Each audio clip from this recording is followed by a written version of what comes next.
Bem-vindo ao podcast Estrangeiros e Peregrinos. A mensagem de hoje será apresentada por Dennis Allen. Com esta mensagem, vamos completar nossa série de mensagens sobre as palavras de Jesus na cruz. E no final da mensagem, a resposta à pergunta 560.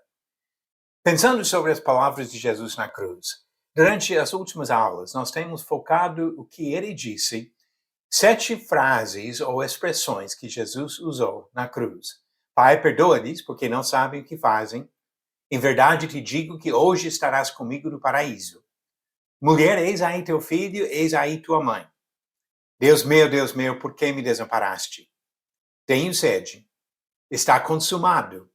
E hoje, a última frase, Pai, nas tuas mãos entrego o meu espírito.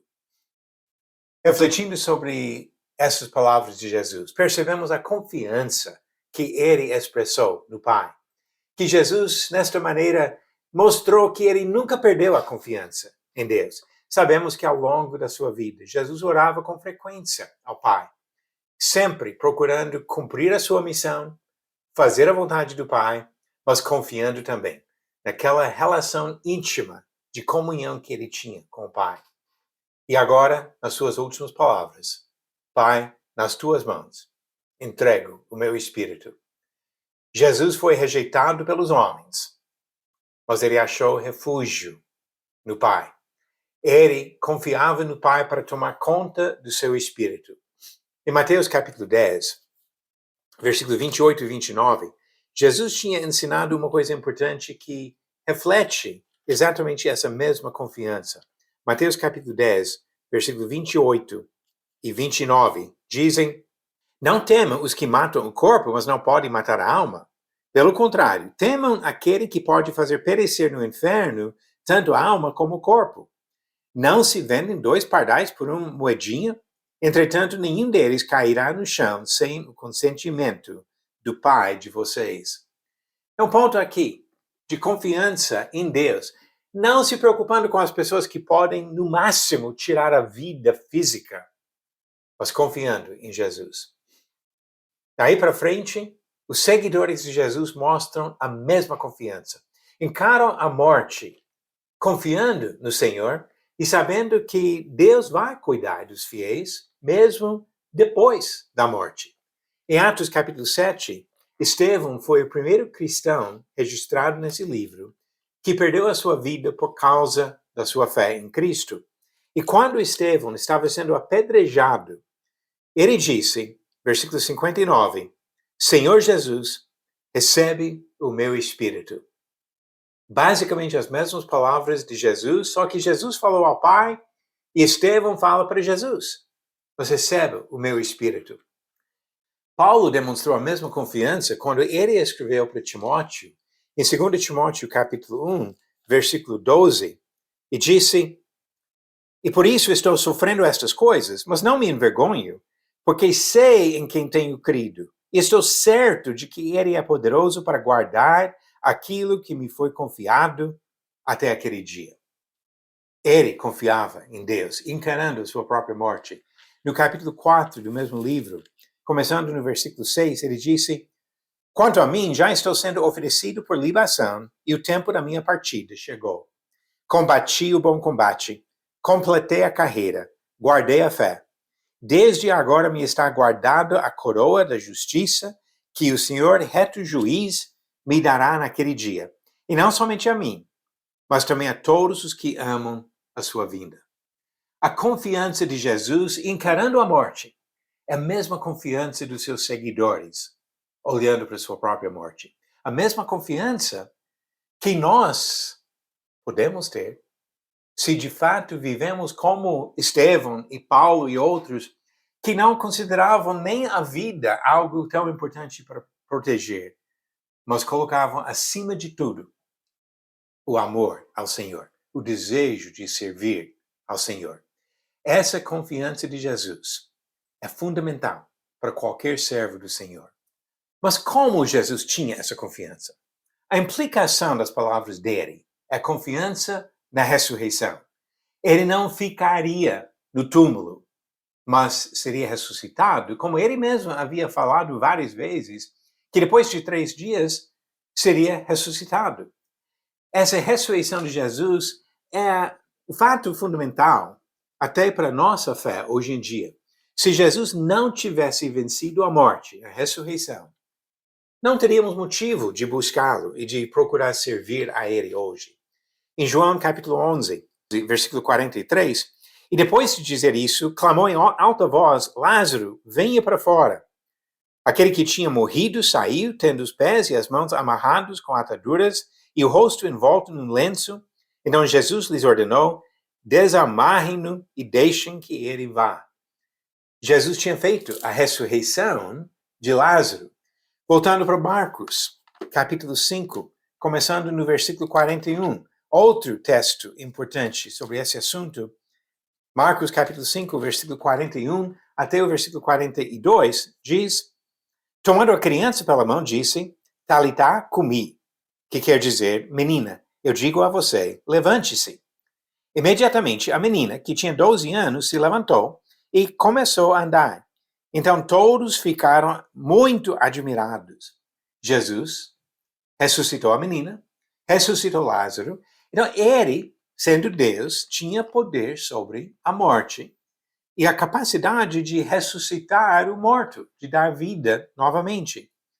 1 Pedro capítulo 1, começando no versículo 3, Pedro escreveu, bendito seja o Deus e Pai de nosso Senhor Jesus Cristo, que segundo a sua grande misericórdia nos regenerou por uma viva esperança, mediante a ressurreição de Jesus Cristo dentre os mortos, por uma herança que não pode ser destruída, que não fica manchada, que não murcha e que está reservada nos céus para vocês, que são guardados pelo poder de Deus, mediante a fé, para a salvação preparada para ser revelada no último tempo.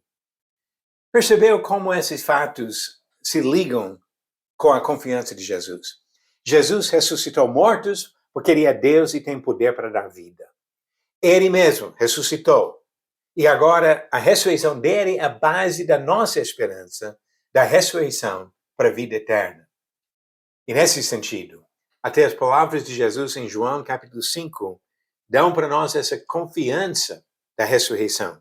João capítulo 5, versículo 28 e 29, Jesus disse, não fiquem maravilhados com isso, porque vem a hora em que todos os que se acham nos túmulos ouvirão a voz dele e sairão. Os que tiverem feito o bem para a ressurreição da vida, e os que tiverem praticado o mal para a ressurreição do juízo. A ressurreição do corpo garantida para todos, alguns para a vida, outros para o juízo, para o castigo. 1 Coríntios capítulo 15 é a maior defesa da doutrina da ressurreição que encontramos em toda a Bíblia. E nesse texto, Paulo faz vários argumentos para mostrar que Jesus, de fato, ressuscitou. E baseado na ressurreição dele, que nós temos também a esperança da ressurreição. Só pegando um versículo aqui, mas o capítulo inteiro, interessante sobre isso. Capítulo 15, versículo 52. No momento, no abrir e fechar de olhos, ao ressoar da última trombeta, a trombeta soará, os mortos ressuscitarão incorruptíveis e nós seremos transformados. A nossa confiança da ressurreição e da vida eterna depende da vitória de Jesus sobre o pecado e sobre a morte. E na confiança que ele mostrou, Pai, nas tuas mãos entrego o meu espírito, Jesus demonstrou a certeza desta ressurreição. Ele não seria vencido pela morte e nós também podemos ter essa confiança da vitória sobre a morte. Ao longo das mensagens das últimas semanas, nós temos visto estas 7 expressões de Jesus na cruz, observando que cada um ensina coisas importantes para nós. E quando chegamos agora ao fim, Pai, nas tuas mãos entrego o meu espírito, a mensagem que consola e que desafia cada um de nós a nos preparar para a eternidade, porque a ressurreição de todos é garantida. A ressurreição para o juízo, castigo, ou a ressurreição para a vida, a presença do Senhor. Eu quero encerrar esta série sobre as palavras de Jesus na cruz com um desafio. Se nós queremos ter as mesmas atitudes que Jesus demonstrou na morte, até a confiança da eternidade na presença de Deus, precisamos desenvolver o caráter dele na vida. Precisamos participar da natureza divina, absorvendo as características de Jesus, as atitudes do amor que Jesus demonstrava. Amor, em primeiro lugar, para Deus e depois para todas as pessoas ao nosso redor.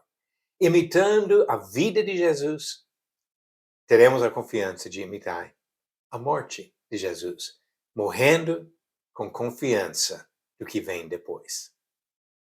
E agora chegou a hora da resposta à pergunta 560. Qual dos filhos de Davi levantou uma coluna com monumento para si mesmo? Alternativas: A. Amnon, B. Quileabe, C. Absalão ou D. Salomão. Todos são filhos de Davi, mas entre estes, 2 Samuel capítulo 18 diz que Absalão queria ser lembrado por meio de uma coluna. Diz 2 Samuel capítulo 18, versículo 18.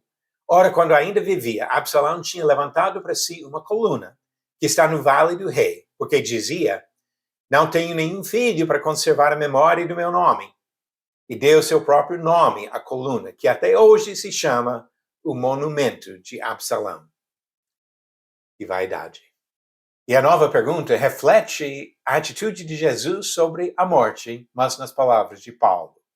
Em qual das suas cartas Paulo escreveu: porque para mim o viver é Cristo e o morrer é lucro?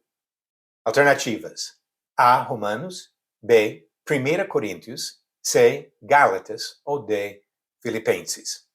A resposta no final do episódio 562. Paulo disse que viver é Cristo. Vivendo aqui, ele teria a oportunidade de continuar servindo e engrandecendo o nome de Cristo diante das outras pessoas. E morrer é lucro, porque Paulo, como Jesus, entregou o Espírito a Deus. Nós podemos fazer a mesma coisa. Enquanto estamos aqui, vamos servir, vamos engrandecer o nome de Cristo. Mas, chegando à morte, vamos confiar no Senhor. Que o morrer, para o cristão que serve com fidelidade, é lucro, porque o que vem pela frente, a vida eterna na comunhão com Deus. Obrigado por nos acompanhar nessa jornada pelas Escrituras. Volte amanhã para ouvir mais uma mensagem do podcast Estrangeiros e Peregrinos. Seguimos pelo mundo a viajar.